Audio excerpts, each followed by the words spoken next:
नमस्कार, मैं हूं कोमल शर्मा और आप देख रहे हैं हमारे छत्तीसगढ़ बुलेटिन। शुरुआत करते हैं खबरों की। खबर है रायपुर से। मरीन ड्राइव एम्फी थिएटर में कला केंद्र रायपुर द्वारा आयोजित सांस्कृतिक कार्यक्रम में स्थानीय प्रतिभाओं ने शानदार प्रस्तुतियों से दर्शकों का मन मोह लिया। जिला प्रशासन के मार्गदर्शन और कलेक्टर डॉक्टर गौरव सिंह की पहल पर संचालित इस केंद्र में मात्र 500 रुपए शुल्क पर सभी आयु वर्ग को प्रशिक्षण व मंच मिल रहा है। कार्यक्रम में वायलिन, तबला, गायक, कथक और वेस्टर्न डांस की रंगारंग प्रस्तुतियां दी गई। बच्चों से लेकर वरिष्ठ नागरिकों ने आत्मविश्वास से हुनर दिखाया। बड़ी संख्या में मौजूद दर्शकों ने कलाकारों का उत्साह बढ़ाया। ये पहल शहर की सांस्कृतिक पहचान को नई मजबूती दे रही है। रायपुर से ब्यूरो रिपोर्ट। भारतीय राष्ट्रीय राजमार्ग प्राधिकरण छत्तीसगढ़ में सड़कों के जरिए विकास की नई इबारत लिख रहा है। NH53 रायपुर विशाखापट्टनम कॉरिडोर, रायपुर धनबाद मार्ग और आधुनिक फ्लाईओवर व बाईपास से राजधानी समेत औद्योगिक, खनन और पर्यटन क्षेत्रों की कनेक्टिविटी बेहतर हुई है।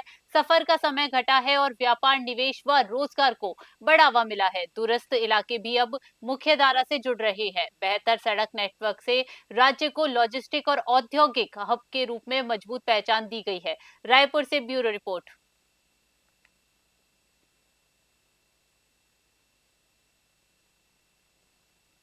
खबर दंतेवाड़ा से है, जहां बाढ़ आपदा से निपटने की तैयारियों को परखने के लिए बड़े कारली तालाब में प्रशासन और गोताखोरों की टीम ने मॉक ड्रिल की।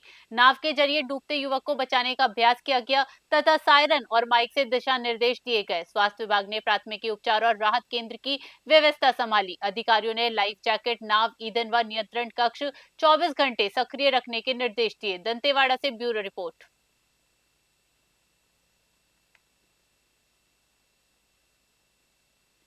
पूर्व महापौर एजाज ढेबर अपनी पत्नी, कांग्रेस पार्षद एवं ब्लॉक अध्यक्ष अर्जुमम ढेबर के साथ आत्मानंद स्कूल पहुंचे। उन्होंने स्कूल में बढ़ती अनियमितताओं, बच्चों में नशाखोरी, मारपीट, अव्यवस्था और असामाजिक घटनाओं को लेकर प्राचार्य से चर्चा की। ढेबर ने व्यवस्थाओं का जायजा लेते हुए सुधार के निर्देश दिए और कहा कि छात्रों की सुरक्षा से कोई समझौता नहीं होना चाहिए। दोनों नेता शहर के अलग अलग आत्मानंद स्कूलों का दौरा कर हालात की समीक्षा करेंगे। रायपुर से ब्यूरो रिपोर्ट।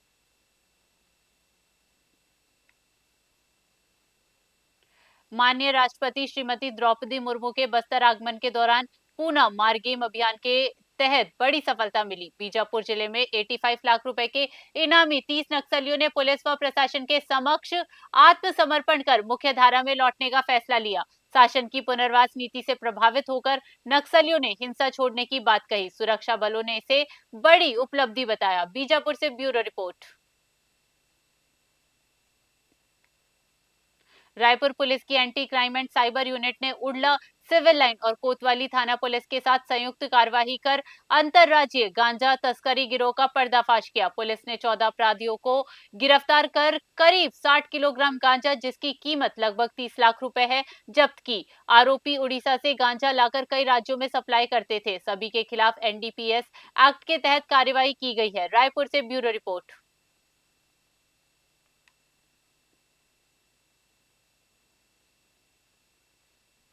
धमतरी जिले के पचपेड़ी गांव में अतिक्रमण हटाने पहुंची राजस्व विभाग की टीम को भारी विरोध का सामना करना पड़ा। कार्यवाही के दौरान महिला पुरुष JCB के बैकेट में बैठ गए, जबकि एक परिवार ने पेट्रोल डालकर आत्मदाह की धमकी दी, जिससे मौके पर तनाव फैल गया।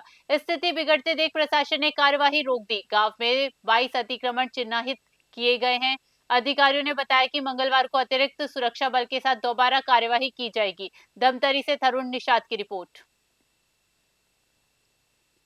अ, जैसा उनके द्वारा आरोप प्रत्यारोप लगाया गया है, वो तो एक जांच का विषय है।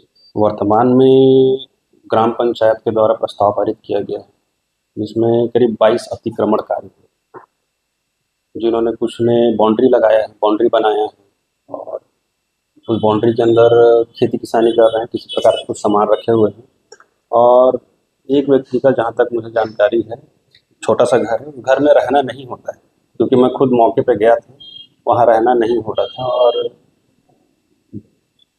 2 अतिक्रमणकारी ऐसे हैं जिन्होंने घर बनाया है और एक्स्ट्रा ज़मीन में बाउंड्री बना दिया है। उस बाउंड्री को हम लोगों को हटाना है। तो छोटा सा एक घर है और बाकी बाकी जो 21 अतिक्रमणकारी हैं, उनका सिर्फ बाउंड्री वॉल है। रायपुर में भाजपा प्रदेश प्रवक्ता देवलाल ठाकुर ने कहा कि केंद्रीय गृह मंत्री अमित शाह का नक्सलवाद समाप्त करने का संकल्प तेजी से साकार हो रहा है। बस्तर में सड़क, शिक्षा, कौशल विकास और रोजगार के क्षेत्र में तेजी से काम चल रहा है। बस्तर ओलंपिक और पंडुम जैसे आयोजनों से आदिवासी संस्कृति को बढ़ावा मिलेगा। उन्होंने विश्वास जताया कि 2030 तक बस्तर एक विकसित संभाग बनेगा। रायपुर से ब्यूरो रिपोर्ट।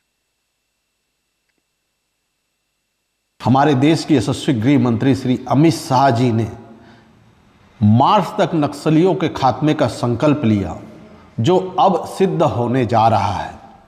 इसके पहले पूर्ववर्ती सरकारों ने कभी भी इस प्रकार का संकल्प आदिवासी अंचल से नक्सलियों के खात्मे का नहीं ली, लेकिन हमारे यशस्वी गृह मंत्री श्री अमित शाह जी ने नक्सलियों के खात्मे का संकल्प लिया, जो सिद्ध होगा।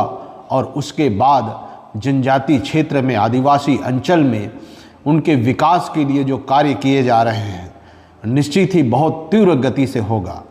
और वहीं नक्सलियों के समाप्ति के साथ साथ बस्तर के आदिवासी अंचल में माननीय मुख्यमंत्री श्री विष्णुदेव साय के प्रति विश्वास जागा है कि उनके रहते उन क्षेत्रों में हमारे रायपुर के पंडित रविशंकर शुक्ल विश्वविद्यालय प्रेक्षागृह में छत्तीसगढ़ प्रिंसिपल एसोसिएशन द्वारा शैक्षिक संगोष्ठी एवं अभिनंदन समारोह आयोजित किया गया। मुख्य अतिथि स्कूल शिक्षा मंत्री गजेंद्र यादव ने कहा कि शासकीय विद्यालय समानता, संस्कार और सामाजिक एकता के केंद्र है, जहां सभी वर्गों के बच्चे साथ पढ़ते हैं। उन्होंने नामांकन में गिरावट पर चिंता जताई। कार्यक्रम में विधायक, विश्वविद्यालय अधिकारी और प्रदेश भर के प्राचार्य बड़ी संख्या में उपस्थित रहे। रायपुर से ब्यूरो रिपोर्ट। माघी पूर्णिमा से प्रारंभ हुआ शिवरी नारायण का सुप्रसिद्ध मेला अपने पूरे शबाब पर है। दूर दूर से लोग आकर महानदी के त्रिवेणी संगम पर स्नान कर भगवान शिवरी नारायण का दर्शन और पूजन कर रहे हैं।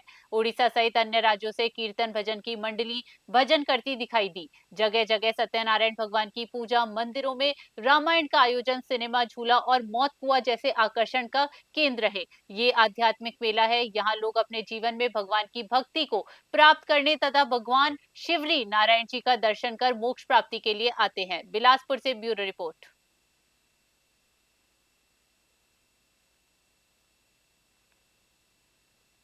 केंद्रीय गृह मंत्री अमित शाह ने बस्तर पंडुम 2026 के समापन अवसर पर कहा कि बस्तर भारत की संस्कृति का अनमोल आभूषण है। आयोजन में 54,000 से अधिक कलाकारों ने लोक कला, वाद, नृत्य, गीत और शिल्प में उत्कृष्ट प्रदर्शन किया। मुख्यमंत्री श्री विष्णुदेव साय ने कहा कि बस्तर पंडुम केवल उत्सव नहीं बल्कि बस्तर की पहचान है। सरकार नक्सल प्रभावित क्षेत्रों में सड़क, बिजली, शिक्षा और स्वास्थ्य जैसी बुनियादी सुविधाएं पहुंचा रही है। बस्तर में पर्यटन, उद्योग और सांस्कृतिक समृद्धि तेजी से बढ़ रही है। रायपुर से ब्यूरो रिपोर्ट।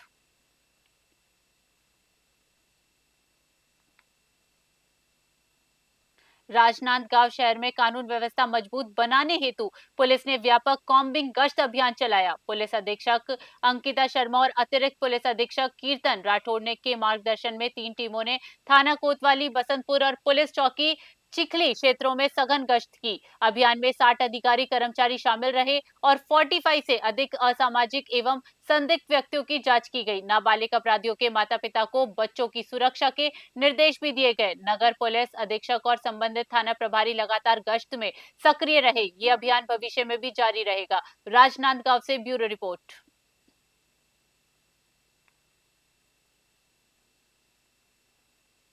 संवाद से समाधान अभियान के तहत डीसीपी नॉर्थ जोन मयंक गुजर के मार्गदर्शन में पंडरी, उरला और गुडियारी थाना क्षेत्रों में जन जागरूकता कार्यक्रम आयोजित किए गए।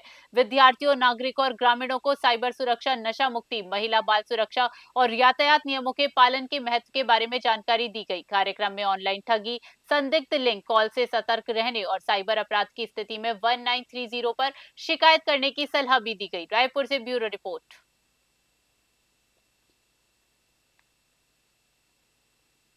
गुडियारी थाना पुलिस ने राहुल भारती और मयंक दास को गिरफ्तार किया। आरोपियों ने मंगल बाजार स्थित दुकान में तांत्रिक विद्या के नाम पर 3.50 लाख रुपए लेकर फरार होने की कोशिश की। डीसीपी नॉर्थ जोन मयंक गुजर के निर्देशन में पुलिस ने दोनों को पश्चिम बंगाल भागने से पहले पकड़ लिया। आरोपियों के कब्जे से 3.5 लाख रुपए नगद, 2 पहिया वाहन और मोबाइल सहित कुल 4.5 लाख रुपए मूल्य का सामान बरामद किया गया। रायपुर से ब्यूरो रिपोर्ट।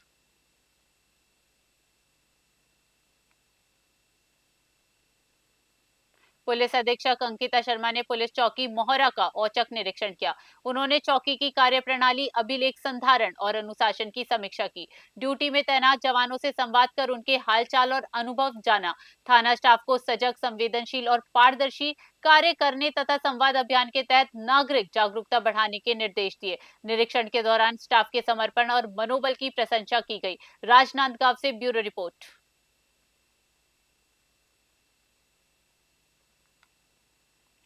मुख्यमंत्री विष्णुदेव साय ने कहा कि छत्तीसगढ़ ज्ञान, तकनीक और नवाचार के क्षेत्र में देश में विशेष पहचान बनाएगा। मुख्यमंत्री की मौजूदगी में इलेक्ट्रॉनिक्स एवं आईटी विभाग और एसटीपीआई के बीच ऐतिहासिक समझौता हुआ। राज्य में सेंटर ऑफ एंटरप्रेन्योरशिप और electronic system design and development centre स्थापित किए जाएंगे। इससे स्टार्टअप, नवाचार और कौशल आधारित रोजगार को बढ़ावा मिलेगा। युवा अब राज्य में ही उद्यमिता और उच्च कौशल वाले अवसर प्राप्त कर सकेंगे। रायपुर से ब्यूरो रिपोर्ट।